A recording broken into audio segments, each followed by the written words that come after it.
नमस्कार, भारत लाइव देख रहे हैं आप। मुकेश सहनी और अमित शाह की दिल्ली मुलाकात की जो खबरें हैं वो लगातार चर्चा में हैं। ये बात मुकेश सहनी खुद ही कह रहे थे। उन्होंने दावा किया कि भाजपा के लोग कहते हैं कि आकर दिल्ली में बात कर ले, और हमने कहा कि अब दिल्ली क्यों आए, बिहार में राजनीति करनी है तो बिहार में आकर बात होगी। मुकेश सहनी को लेकर ये चर्चा काफी जोरों शोरों से है। तो ऐसे में सहनी और अमित शाह की मुलाकात होती है तो तेजस्वी को 2 सीटों का नुकसान कन्फर्म है।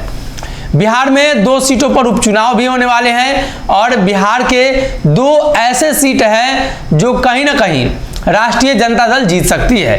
एक तो राजद के विधायक अनंत सिंह की विधायकी गई है तो वो उनकी सीट है, यानी राष्ट्रीय जनता दल वहां से काफी मजबूत है। दूसरा गोपालगंज का सीट है जो लालू प्रसाद यादव का गृह जिला है। हालांकि वहां से भाजपा के सुभाष सिंह थे, लेकिन परिस्थितियां बदली और कुछ नेता विधायकों के उनका अपना वोट बैंक भी होता है।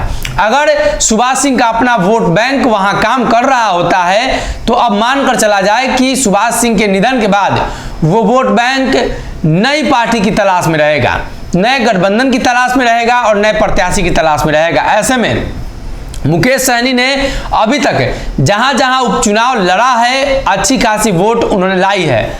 सिमरी बख्तियारपुर की बात करें या हाल ही में हुए चुनाव बोचहा की बात करें, 25 से 30 हजार के बीच उनका वोट हर बूथ पर आता है जहां उपचुनाव होते हैं।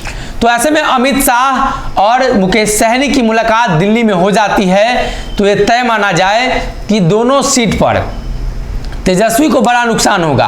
वो जो वोट बैंक तेजस्वी यादव के पाले में हमेशा रहा करता था, मुकेश सहनी की नई पार्टी बनने की वजह से वो वोट बैंक मुकेश सहनी की तरफ धीरे धीरे शिफ्ट हुआ। और कई ऐसे क्षेत्र हैं जहां सहनी बहुल क्षेत्र, खास तौर पे बात करें तो सिमरी बख्तियारपुर और उस जैसे अनेकों क्षेत्र हैं जो बिहार में आने वाले दिनों में मुकेश सहनी के लिए गठबंधन की चाबी बनेंगे। ऐसे में 2 सीटों पर जब उपचुनाव होने वाले हैं तो इस उपचुनाव को लेकर चर्चा काफी तेज है। अगर मुलाकात होकर बातचीत बन जाती है तो तेजस्वी के खिलाफ मुकेश सहनी चुनाव लड़ेंगे या भाजपा गठबंधन की तरफ से मुकेश सहनी समर्थन करेंगे तो उन सीटों पर तेजस्वी यादव को भारी नुकसान हो सकता है। खासतौर पे गंगा के किनारे बसे वो क्षेत्र जहां पर मल्लाहों की संख्या है और निषादों की संख्या है, उस सीट पर मुकेश सहनी का वर्चस्व, मुकेश सहनी का वोट बैंक लगातार देखने को मिलता है।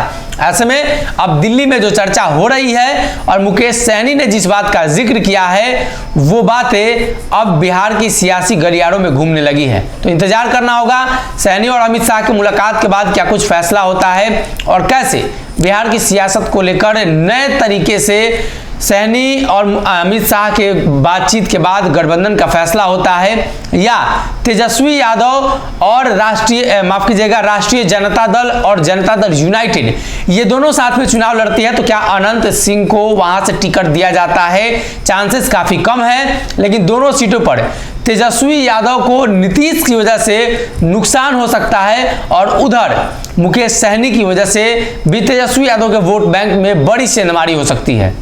अगर ये वीडियो पसंद आई और वह बिहार के राजनीति और बिहारियत से सरोकार रखेनी तो सब्सक्राइब बटन दबा के चैनल के सब्सक्राइब कर ली। ओजे एगो घंटी बा, ओकरा बटन दबा देला से कुल सटीक और मारक खबर रुआ मुफ्त में मिल जाई। अगर रुआ पत्रकारिता के हमनी के नया प्रयोग में सहयोग कर चाहतानी तो ज्वाइन बटन दबा दी। पेटीएम नंबर नोट कर ली 9386816700। धन्यवाद।